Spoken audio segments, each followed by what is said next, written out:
Semestinya hutan ini menjadi prioritas konservasi. Namun yang terjadi, konglomerasi perusahaan sawit justru menjadikannya target dan garda terdepan perluasan bisnis agrikulturnya. Tidak pernah curi orang lain punya tanah. Tanah ini tempat kita cari makan di sini. Ini hak kami, hak mutlak.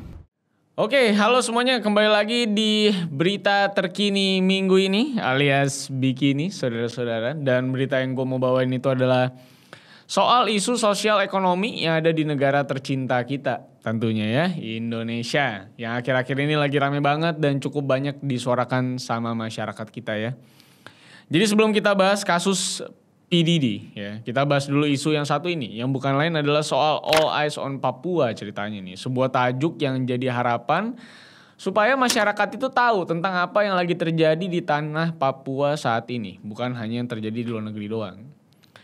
Kita langsung masuk aja ke pembahasannya. Jadi di akhir Mei 2024 kemarin ada gugatan yang disampaikan ke Mahkamah Agung oleh masyarakat Papua, yang tepatnya itu dari suku Auyu dan juga suku Moi.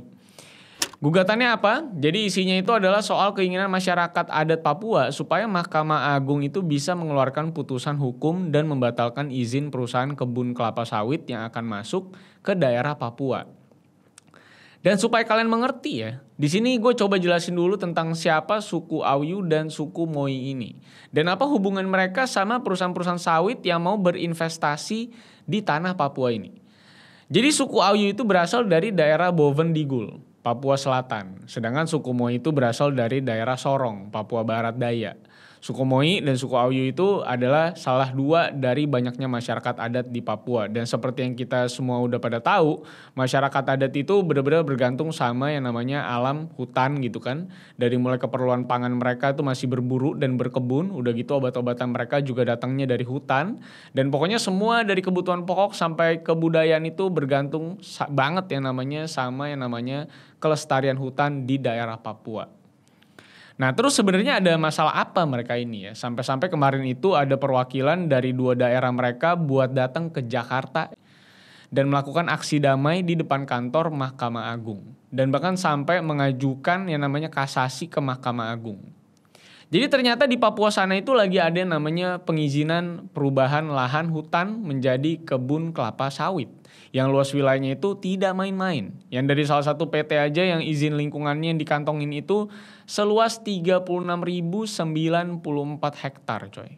Bukan 36 hektar ya, tapi 36.000 hektar lebih. Separuhnya luas DKI Jakarta. Nah gue bilang izinnya itu cuma salah satu. Karena memang kalau gue lihat ke beberapa sumber, contoh proyek yang mau masuk ke Papua itu punya nama proyek Tanah Merah. Yang di sana itu ada 7 perusahaan yaitu PT MJR, PT KCP, GKM, SK, TKU, MSM, dan NUM. Dan ketujuh perusahaan tersebut itu akan membuat perkebunan kelapa sawit terbesar di Indonesia. Jadi kan aksi damai yang kemarin dilakuin di depan kantor Mahkamah Agung itu adalah wujud usaha pembatalan izin lingkungan PT IAL. Dan izin tersebut berada di hutan adat masyarakat Margaworo yang adalah bagian dari suku Auyu tadi. Tapi sebenarnya dari banyaknya perusahaan yang mau mewujudkan mega proyek ini, dari data Greenpeace itu ada 81 izin perusahaan sawit yang sudah dikeluarkan. Dan dari 81 izin tersebut, luas lahan yang diberikan itu ada sekitar 1,4 juta hektar hutan masyarakat adat Papua. Jadi luas yang gue kasih tahu tadi itu cuma sepersekian persen dari total izin yang dikeluarkan pemerintah terhadap perusahaan-perusahaan sawit ini. Udah gitu kalau kita track back ke belakang pun sebenarnya ini bukan kali pertama usaha masyarakat adat itu buat mempertahankan wilayah mereka. Karena sebenarnya mereka juga sudah pernah menang dari kasus perizinan ini di Pengadilan Tata Usaha Negara Jakarta yang menyelamatkan sekitar 65.415 hektar hutan adat. Tapi setelah menang di PT UN Jakarta, putusan tersebut naik banding dan akhirnya keadaan berbalik. Dan dua perusahaan tadilah yang memang akhirnya menang. Terus kalau kita lihat ke background kasasi KMA yang kali ini pun masalah ini bisa sampai ke kasasi karena gugatan di pengadilan tingkat pertama dan kedua itu gagal. Yang alasannya itu karena sudah ada sosialisasi dari pemerintah dan semua urusan dokumen juga udah dilakukan dengan sesuai prosedur seperti uji AMDAL alias dampak lingkungan hidup dan lain-lainnya. Jadi rasanya udah ya bisa jalan gitu. Padahal kalau kita lihat ke keterangannya, Hendrikus Woro, warga suku Auyu, sosialisasi yang dilakukan itu terkesan satu arah dan tidak merata ke semua suku yang ada di sana. Ya, mengatasnamakan marga-marga yang lain Akhirnya wilayah adat kami sendiri tidak tahu bahwa wilayah adat kami juga masuk dalam areal perusahaan, itu kami tidak tahu. Dan dari satu suku aja ada banyak marganya. Dan dari banyaknya marga masyarakat adat yang ada di sana, menurut kesaksiannya Pak Hendrikus Woro ini, terjadi banyak yang namanya manipulasi data. Nah, pemalsuan datanya itu contohnya ada satu pihak yang tidak dikenal tiba-tiba pakai yang namanya marga Woro yang adalah marganya Pak Hendrikus ini buat menyetujui izin lingkungan di daerah Marga Woro. Sedangkan masyarakat dari Marga Woronya itu nggak tahu sama sekali soal perizinan ini. Udah gitu dari data kasarnya beliau juga ada kurang lebih 375 nama marga yang udah masuk dan setuju soal perizinan di daerah tempat tinggal beliau. Dan kalau kita lihat ke data lain yang berasal dari Gecko Project, operasi Tanah Merah ini juga punya masalah lain yang ada di bagian dokumen-dokumennya. Dari mulai masalah dokumen AMDAL alias analisis dampak lingkungannya, udah gitu ada pemalsuan tanda tangan pejabat dan bahkan sampai negosiasi dan persetujuan masyarakat lokasi yang nihil. Jadi kurang lebih itu yang tahu cuma beberapa orang doang dan yang setuju dan dapat kompensasi atas tanah lahannya juga tidak merata. Ada yang dapat, ada yang enggak sama sekali. Jadi memang ada perbedaan informasi nih dari organisasi Gecko Project dan juga pengadilan tingkat pertama dan tingkat kedua. Mau percaya mana kan mah hak-hak lu pada ya. Jadi intinya yang dipermasalahkan oleh masyarakat adat Papua itu adalah perizinannya yang menurut mereka tuh terlalu masif dan destruktif terhadap lingkungan tempat tinggal mereka. Karena ya seperti yang tadi gue bilang, masalahnya kan masyarakat adat ini memang udah berabad-abad tinggal di situ, turun-temurun ngejalanin adat istiadatnya di sana, memandang hutan tuh sebagai ibu kandung sendiri gitu. Dan yang terpenting itu adalah masalah tempat tinggal mereka yang benar-benar bisa hilang sepenuhnya karena proyek ini. Karena kurang lebih kan ini sama aja kayak lu punya rumah tiba-tiba ada orang yang gak dikenal datang dan bikin tempat usaha di kamar lu gitu kan anggapannya. Atau ya digusur pemerintah karena mereka pengen bikin mega project misalnya. Terus gimana kalau kita ngomongin soal dampak lingkungannya? Ya tidak bisa dipungkiri lagi ya kalau mayoritas lahan sawit di Indonesia itu berasal dari kawasan hutan yang dibabat habis. Kayak kalau kita lihat datanya Vox, lahan hutan Indonesia yang hilang karena kebun kelapa sawit itu udah ada di angka 25 juta hektar dari 2 dekade terakhir. Yang bahkan lebih luas dari daerah Irlandia. Dan dari Papua sendiri, lahan hutan yang hilang itu udah mencapai 6 juta hektar di tahun 2018. Terus kalau kita lihat ke masalah emisi karbon dioksida, sebenarnya banyak intrik dan perbedaan pendapat kalau kita cari-cari apakah si kebun sawit ini memberikan polusi CO2 yang berlebihan atau tidak. Karena ada yang bilang kalau 16 juta hektar kebun sawit kita tuh bisa membantu Indonesia bebas emisi di 2030.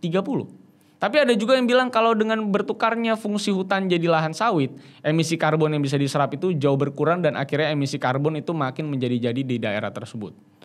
Walaupun memang di luar perpolusian pun gitu ya, yang jadi masalah utama dari situ adalah rusaknya ekosistem yang udah sebineka itu spesies flora dan faunanya di daerah hutan tersebut dong. Atau bahkan dari manusianya pun udah diverse banget kan. Karena kalau kita lihat ke data soal Papua sendiri, di sana itu ada 26.000 spesies flora tropis, ada 620 jenis burung dan unggas, dan di Papua juga ada 125 mamalia dan hewan endemik yang datanya itu masih bertambah terus dari tahun ke tahun. Sedangkan kalau hutannya dibabat terus abis-abisan buat jadi kebun sawit ya, kan spesies tanaman langka tuh bisa hilang. Tempat tinggal hewan-hewan endemik yang cuma ada di Papua juga bisa hilang. Dan yang paling penting ya balik lagi, rumah masyarakat adat juga ikutan hilang. Ya kan? Apalagi konservasi di Indonesia tuh masih kurang banget gitu ya. Yang padahal di Papua sendiri itu ada 271 suku yang sebagian besar itu masyarakat adat yang masih tinggal di perhutanan Papua. Dan lebih dari itu pun sebenarnya hutan yang ada di Papua udah bisa dibilang sebagai last resortnya paru-paru Indonesia lah. Karena kalau kita lihat ke deforestasi yang udah terjadi di beberapa puluh tahun ke belakang, Pulau Jawa udah habis, Pulau Sumatera juga kebun sawit udah banyak, dan disusul juga sama Kalimantan yang mau jadi IKN dan juga Sulawesi. Jadi memang Papua tuh bisa dibilang sebagai benteng terakhirnya negara ini lah dari iklim yang terus semakin tidak menentu ya. Musim hujan sama musim panas udah kagak jelas gitu. Nah itu adalah berita terkini minggu ini yang cukup bombastis ya menurut gue ya. Karena disuarakan di semua sosial media sampai ada gambar-gambar AI-nya dan segala macam dan cukup viral beritanya. Semoga ini bisa menjadi salah satu video yang bisa ngebantu teman-teman di Papua sana. Dan kalau misalnya ada informasi yang kurang atau yang salah, kalian bisa drop di kolom komentar. Nanti gue akan pin ya kan. Kali aja kalian ada yang mau revisi yang mungkin benar-benar tinggal di Papua sana. Jadi good luck for all my friends, for all my family ya yang ada di Papua ya. Semoga hutan Papua tetap terlindungi, kalian tetap tinggal di rumah kalian masing-masing. Ya pokoknya good luck lah dan sehat terus untuk teman-teman Papua yang menonton video kali ini. Semoga perjuangan kalian tidak sia-sia guys. Ya, semoga aja. Terima kasih semuanya sudah nonton sampai akhir. Jangan lupa berikan feedback kalian terkait dengan topik ini di kolom komentar di bawah. Dan semoga RUU penyiaran juga nggak jadi disiarkan. Karena kalau misalnya jadi, gua rasa video-video kayak gini harusnya tidak bisa naik ya dengan topik-topik yang kayak gini ya.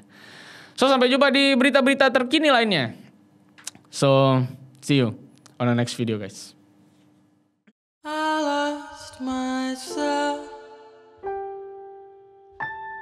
I waited still